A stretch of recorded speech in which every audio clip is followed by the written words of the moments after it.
What? Jeffrey Epstein? Yeah, but before you judge me, know this. Yes, I was on the sex island, but only for the snorkeling. I didn't know anything about the kid stuff. No, look, 95% of what went on down there was not pedophilia. Oh, yeah? No, the other 5%, that sullied the whole operation. Up until 2013, Pizza Hut was the largest buyer of kale in the United States. And what did they use it for? They used it for garnish around the outside of the pizza bar. Up until 2013, nobody gave a about kale, and rightly so, because kale is bullshit, right?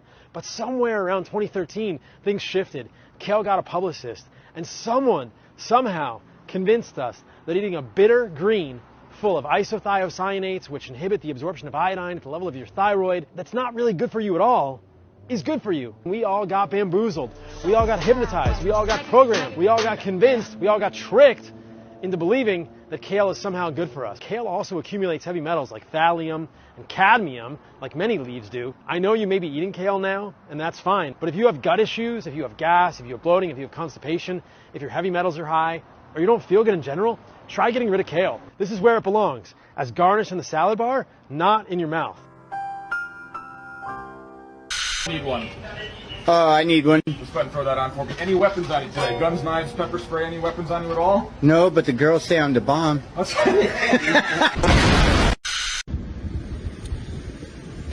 First to arrive were the cameras installed to protect both you and me in places that we weren't that threatened, and yet the people didn't see.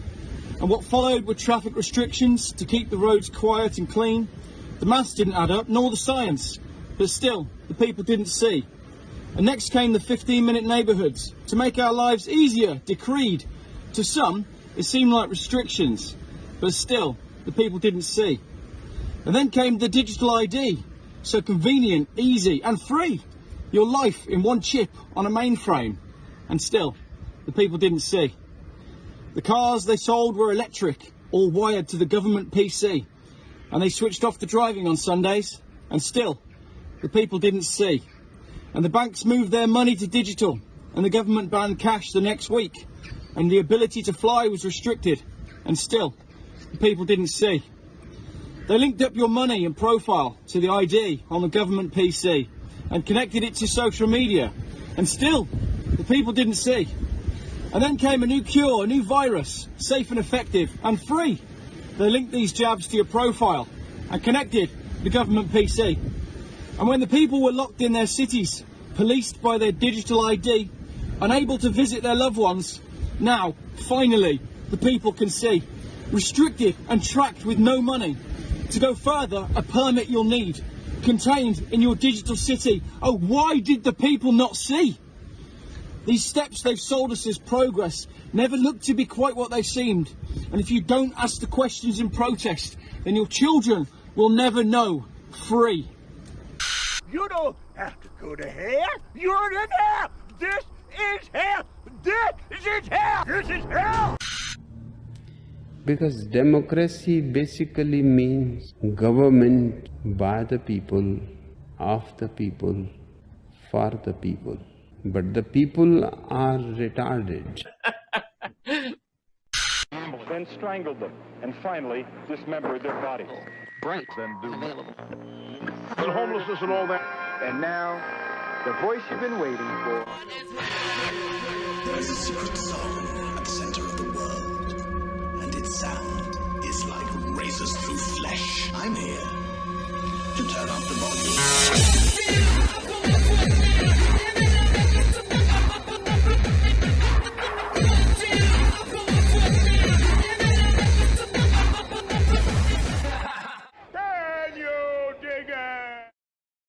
I'm kind of retarded. Well, the first week of January is officially in the books, and you know what that means.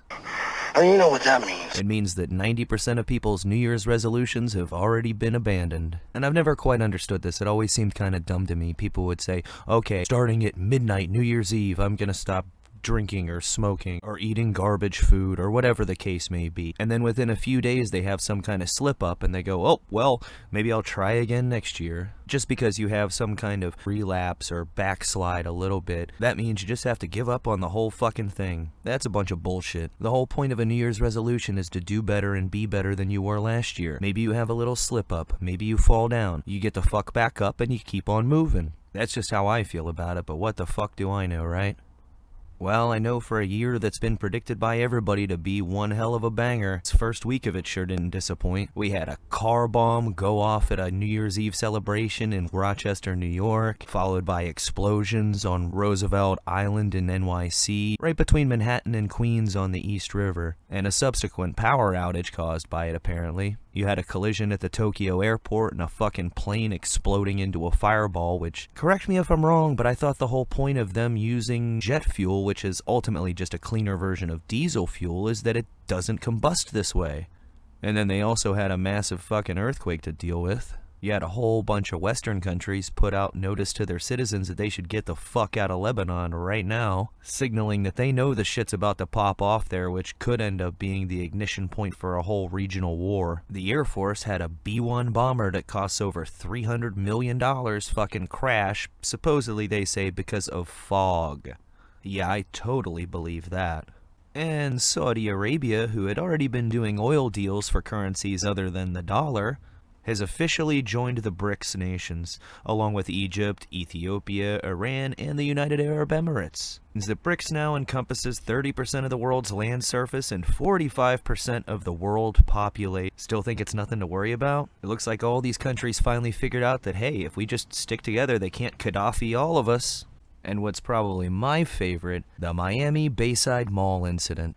Now, officially, the story is that there was a group of teenagers armed with sticks that started a riot inside the mall. But there's a few things about this that don't quite add up. I would say, first of all, is the police response. This is the most massive fucking police response of the Miami PD I've seen ever. And it's just for some teenagers. Look at this shit. Look at how many fucking cop cars there are. And then there's people saying that the airspace was shut down except for a police helicopter.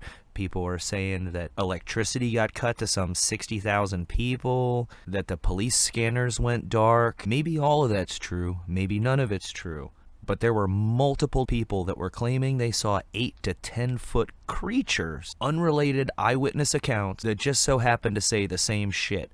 And it wasn't that they saw some juveniles rioting with fucking sticks, is that there was 8 to 10 foot tall fucking creatures, shadowy type figures. To me, the most suspicious thing of all is the fact that the news did not cover this at all.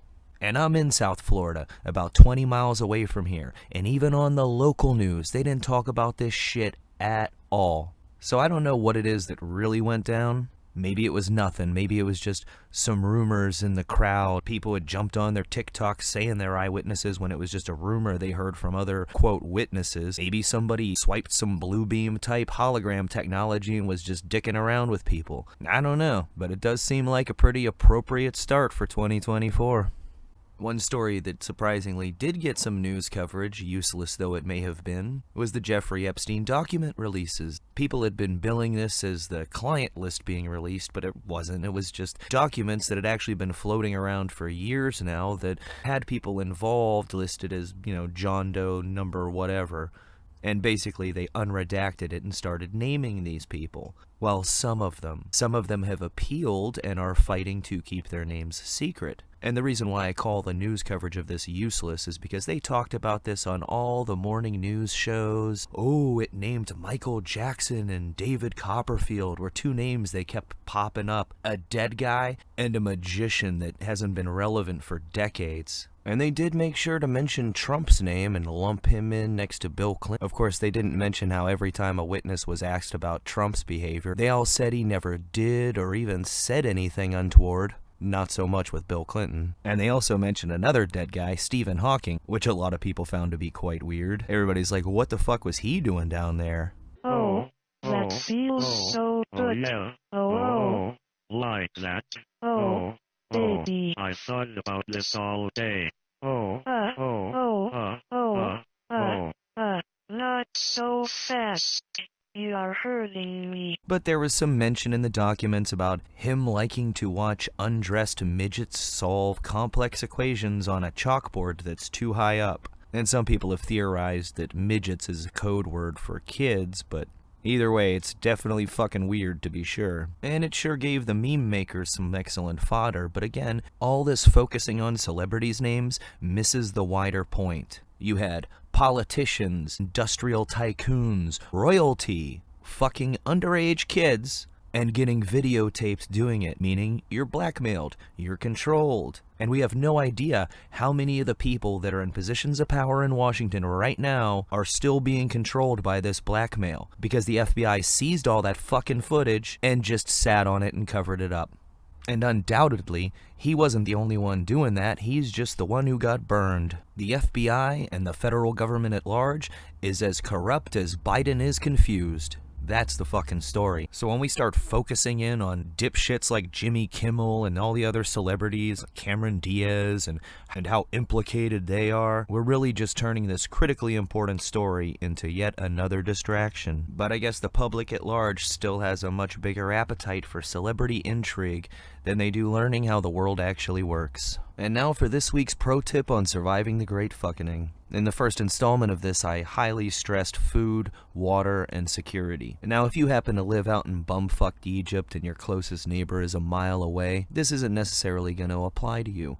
But for everyone else, live on cul-de-sac, apartment complex, chances are you're going to have a lot of neighbors that just aren't prepared for shit. And this could turn out to be a big problem if they somehow figure out that you're sitting on a stockpile. The food for you and your loved ones, that you should keep hidden away and in multiple different spots. When your neighbors all around you are starving, rather than pointing a gun at them, turning them into an enemy and sending them on their way and just hoping they don't come back to burn your fucking house down, what if you had a separate stockpile, one consisting of the cheapest, most calorie-dense foods? I'm talking about things like pasta and them big cheap cans of spaghetti sauce, all different kinds of dried beans that can be used for rice and beans, making soups, big ass bags of flour that you can turn into hardtack. Depending on how much you acquire and how many people you're actually going to have to be looking after, the amount of time that this stockpile is going to last is going to vary. But wouldn't it be better to tell all your neighbors, hey, listen, if anybody's struggling, come over and I'll help you out. You can start your own little soup kitchen. Make sure you also get a few different kinds of the adobo type of all-purpose seasonings. That will make a huge difference. But in the end, you're taking the neighbors that could potentially be a liability and end up being your greatest enemy and turning them into an asset. Now they're going to be more likely to fight to protect you if any kind of outside threatening force comes in. Just something to think about.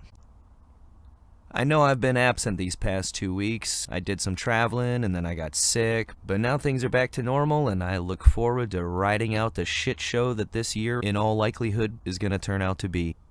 Sláinte.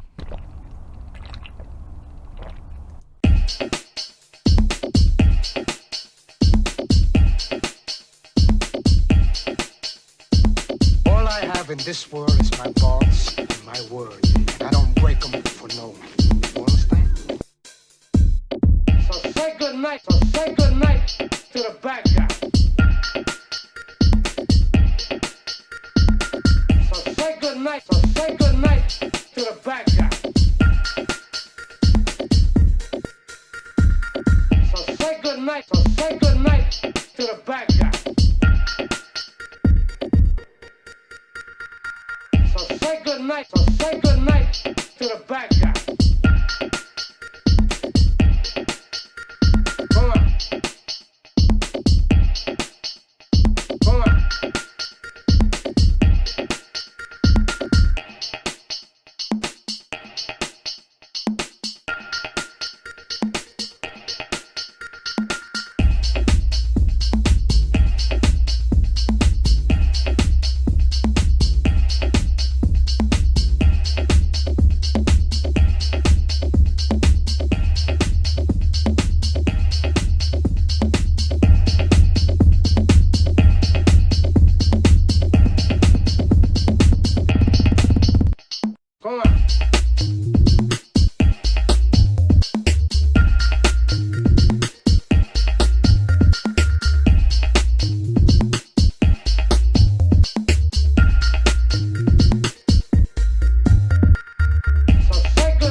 Look at you now.